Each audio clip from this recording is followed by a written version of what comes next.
All right, we are going to do a 20-minute mat. Timer is on. Here we go. I am going to start the mat very much like I would start in class. We're going to start standing, feet slightly separated, parallel. Second toe is lined up with the center of the heel. Center of the heel is lined up underneath our knee, lined up with our femur bone to our hip bone.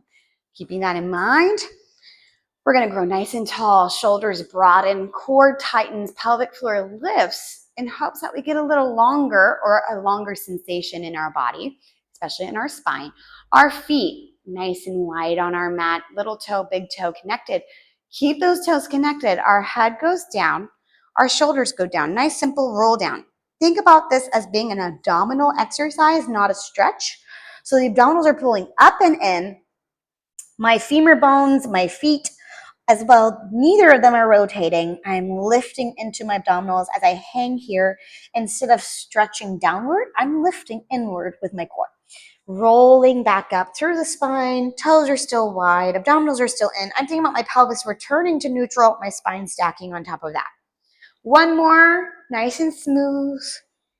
Head goes down, shoulders go down, abdominals are pulling up and in. Keeping in mind that this is like your first abdominal exercise of the class, not a stretch. Even though stretch is happening, our focus is not stretch. Our focus is core. We're rolling down, head goes down, shoulders go down, abdominals lifting. Now we're walking ourselves out to our plank. Before we do, make sure our head is heavy.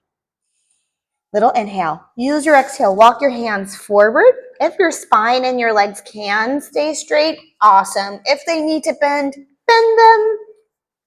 Hands are now underneath our shoulders. Our feet are still in our slightly separated parallel position. Modified plank is a straight line from our head to our tailbone, and that is parallel to the floor. This is a great option. A little bit harder plank is lining our head up with our heels, sending our hips down. We're holding. You're more than welcome to switch to elbows or switch to knees. We're holding for 5. For 4, we're going to see if our core will tighten any more. 2 and 1. Right knee touches down directly underneath the right hip bone, just like we're heading into 4-point position, which means both hands, both knees, but we're not heading to 4-point position. Instead, we're going to take that knee up off the mat. To do that, though, we're going to tighten our core, tighten our rib cage, tighten our belly button into our spine, feel our pelvic floor connect up into our body with intention, and then that right knee floats off like magic. The right foot goes back, and we're back in plank. Left knees turn. Left knee comes underneath our left hip. We set it down. We reset here. This is a nice little reset. Make sure you get some breath and oxygen in your body. We make sure our arm bones are still long and strong. We tighten into our core. We lift our pelvic floor. We lift our left knee, hover it off the mat, reach it back. Now, we're going to keep going. Right knee comes underneath. It touches down for a split second. It comes right back up. But hopefully our body knows what we're expecting of it as we change back and forth. Hopefully now it knows we want that core up and in. We want the pelvic floor connected.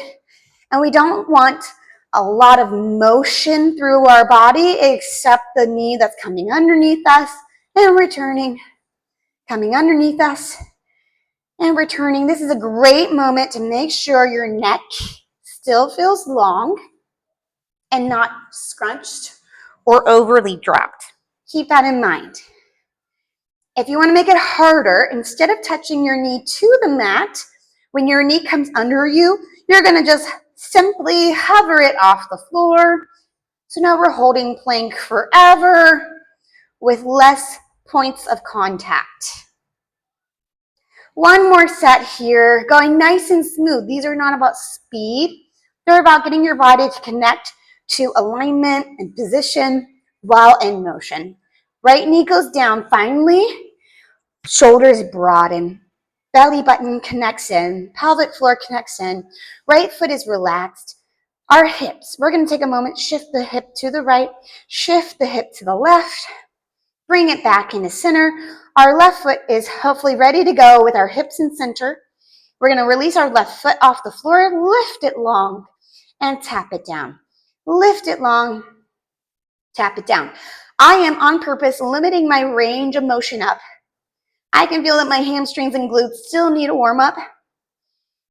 And if I try to lift my leg much higher, my low back is going to do the movement instead of my glute and hamstring. So I'm keeping my range kind of low. But find your range. One of my favorite cues is if you had a teacup on the back of your pelvis, that teacup would not fall off to either side. Sometimes I'll take my opposite hand and touch the back of the pelvis to just kind of cue it and remind it to stay there. Let's do one more there. Place that left knee underneath us to change. Push back just for a moment. Just give your wrist a split-second break. Come right back up to 4-point position. My knees are slightly separated. My hands are underneath my shoulders. I have weight in my fingers, not just in the heel of my hand. My right toes are going to tuck into the mat. I'm going to create length through my spine in this moment. Then I'm going to shift my hips to the left. I'm going to shift my hips to the right. These are not the positions we want to be in. I'm going to put my hips in center. I'm going to release the right foot. I'm going to lift the right leg long and then tap down. Lift long and tap down. It is very normal to feel the majority of the weight in the left knee and the right hand. And so let's take advantage of that and take that left hand on the back of the pelvis if you can. If your body's like, no, thank you, you don't have to do that. But if you can take that hand on the back of the pelvis to once again cue the hip bones to stay neutral. In other words, they're not rocking. This is coming from your thigh and your glute, not your low back. Can the core set muscles, those abdominals, especially in the front side of the body, pull in a little deeper? Can your rib cage deepen a little? 2, 1, we're going to lower that knee down. We're going to lower the hand down if it was up. We're going to tuck and round. Good old cat stretch. In this cat stretch, yes, our head gets to relax down, but I want us to emphasize our low back being scooped up to the ceiling from our abdominals. One more good breath there as we hold this. This is going to help us in a moment with our roll-ups. We're going to straighten that out just to sit back and twist or reset our bodies. Our feet are going to go out in front of us. Options. Your legs can squeeze together, which is a great option. Or they can go slightly apart if your low back is feeling a little tight. You're going to make sure you have space behind you on your mat. You're going to reach your arms forward. You're going to pull the gut in. The gut pulling in, the abdominals pulling in is what causes your spine around. So we are never relaxing. We are scooping, and our neck should feel kind of long, even though it's a little rounded. We're going to start to lean back. As we lean back, most likely your feet are going to do what my feet are doing. They're starting to slide with me, but I'm going to keep encouraging my hips to tuck, tuck, tuck, tuck, tuck, tuck, so that my feet don't slide as much. Little pause before our low back touches. We're going to pull our shoulders back and around so they're not in our earlobes. And then we're going to scoop the abdominals in to bring ourselves back up to our seated C curve. C like the letter C. We're going to scoop in deeper to lean back, thinking more tuck, more scoop. Inhale where the low back is just off the mat, and exhale, scooping to come back up. Inhale at your seated C curve. Exhale to lean back. Inhale that lean where the low back is not touching. Exhale to come up. Arm positions. I like the arms long and parallel to the floor, but without gripping or tensing, just length. I also like the palms facing each other. However, sometimes I turn the palms up if it feels like it gets me out of my neck and my shoulders. On some days that's happening, so some days I just feel like I need to turn the palms up. And then some days I feel like, well, we're good. Turn those palms in. The feet, if you're wondering, I don't really pick on them. I think about them just being kind of soft. We're going to go back to where our low back is not touching. We're going to hold. Once again, we're going to roll our shoulders back and down. We're going to scoop our abdominals in a little deeper and go down a little, up a little, down a little, up a little. Yes, this obnoxiously slow.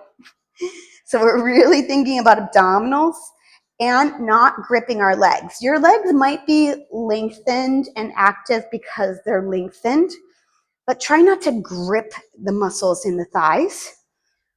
Our hip flexors, they have to work. They have to do stuff here. It's impossible to not do stuff with them. But we're thinking about the emphasis being in those abdominals. And yes, we're still going down a little, up a little, down a little, up a little. One more of those. We're lifting long, long, long, long, long, up to the ceiling if can. Feel free to take your feet and flex them, shift your hips around for a moment. I just want us to think long spine, long legs. Then relax the legs or think about them being long but not tense. Scoop into those abdominals again for your C curve. Leaning back again. Hold. Once again. Without twisting in the body, which is very tempting. We're going to take our left arm and open it to the left and take it forward. Take our right arm, open it to the right. Take it forward. That nice and slow and steady. Another super obnoxious thing about this one is we are not moving the shoulder as a whole. We're moving from the arm bone. The reason I highlight that is sometimes, I'm going to exaggerate it, sometimes our shoulder likes to shift back. This is not what we want. We want the arm bone going open, and the arm should be slightly in front of us. If you want to take it slightly behind you, you're welcome to. Just make sure you're doing it from your arm bone and not your whole shoulder. So the collarbones are nice and broad still. They're not flying around. One more set here, and we're going to add a twist to this. Now, as our left arm opens, we're going to twist towards it. I like to think about my right arm reaching forward, my left arm opening, but I'm still thinking about my left rib cage pulling in, which is obnoxious, and then taking that forward. Right arm opens, left arm reaches forward, right rib cage pulls in, and then we rotate forward. And once again, I'm thinking about the arm going wide, but if I took this exact position with my arms and just turned my torso, it would be right there in that position I was already practicing. I'm just turning my torso with it now. So the arm opens and my torso twists a little bit, and I come back to center.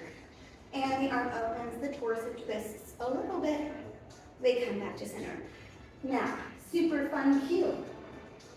The exact same motion. We're not changing motion. We're just making sure we're still tucking the pelvis and scooping those low abdominals. Those low abdominals will get angry that we're here for so long, and they're going to want to start to kind of pooch out or stick out. Just not a great option. Last rotation, last set. So we're going left arm, we're going right arm, we're going forward, we're going down a little, up a little, down a little, up a little. I know it's obnoxious. We're trying to still breathe, even though our abdominals are shaking. We're still trying to pull our shoulders back and down, even though they really want to help. And two, and slowly melting down into our mat. Landing with our arms by our side. We're going to drag our feet in close to our body. We're going to set our feet in that slightly separated parallel position. We're going to elongate our spine. We're going to go into pelvic curls, which are different than just glute bridges. They are similar, not the same muscle focus, but we're going to scoop into our abdominals, imprinting our spine into our mat. Our neck did not just rock. It is nice and long and straight. Shoulders are broad. Now, all we've done is tighten or scoop our low abdominals to tuck our pelvis. Our glutes are actually fairly still soft, and our hamstrings are fairly, hopefully, still soft, and our feet should feel pretty light. We're going to untuck. That's step one. Untuck back to neutral. Tucking the hips from the abdominals, untucking back to neutral. Tucking from the abdominals, untucking back to neutral. Tucking from the abdominals, untucking back to neutral. Adding on, tucking from the abdominals. Now those legs are going to assist us. We're going to scoop the abdominals in deeper, deeper. We're going to think, okay, my abdominals cannot curl my pelvis and my spine up any higher. So now I have to use my feet pushing through the floor and curl my pelvis up. We're going to go up to our high point, and we're going to hold for a moment. I'm choosing to keep my high point a little low for this moment. It will increase in a moment. I'm going to think of my feet pulling towards my body, even though they're not actually moving. So there's some traction there, so my hamstrings get a little bit more fired on. And I'm going to curl my pelvis up a little higher now, keeping that traction. Still thinking about my fingertips. I'm trying to exaggerate it, but I'm still thinking about my fingertips pulling towards my feet so my shoulders and neck stay wide. I'm going to melt back down through the spine bone by bone. Now, right now, I'm not really aiming, this sounds weird, because I am and I am not aiming for height. What do I mean by that? I'm curling my pelvis up from the low abdominals. I'm going to continue to curl the spine. So I'm being bone by bone by bone by bone by bone. And I'm going up to a point where I'm not hyperextending my back to get there, but I'm thinking about my feet pushing into my floor, my pubic bone, the low pelvis in the front, scooping towards the ceiling, and the belly button pulling in. I'm also thinking about my thigh bones.